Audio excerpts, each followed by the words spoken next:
تشترى. متى نكر لوجود تاريخ صنعته المرأة؟ ومتى تم استعمار تاريخها؟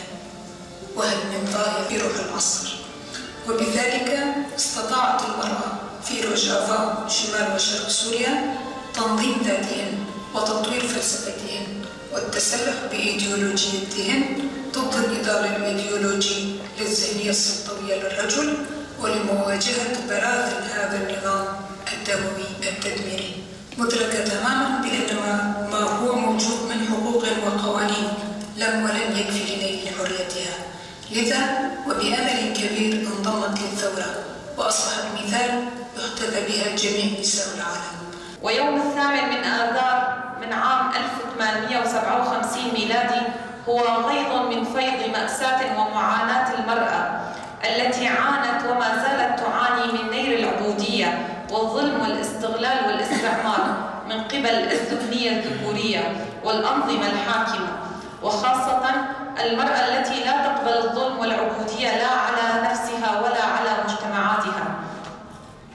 كما نهنئ هذا اليوم لقائد الإنسانية المفكر الأممي عبد الله أوجلان الذي أهدى لنا إيديولوجية تحرر المرأة في عيدنا لنناضل بفكر حر من أجل بناء مجتمع حر وحياة حرة.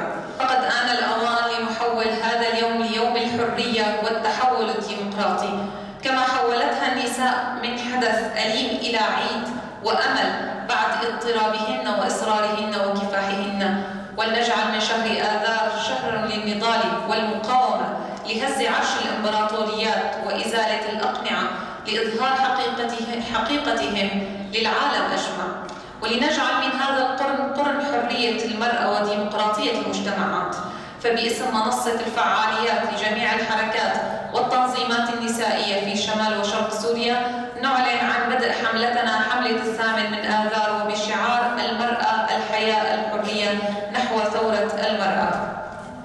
الأعوام أو القرن الأخير بدأت في بعض الدول والبلدان انتفاضات نسائية، منها أمريكا وروسيا والعديد من الدول الأخرى، نتيجة للأحوال المعيشية المتردية الصعبة التي كانت تعاني منها النساء في هذه الدول.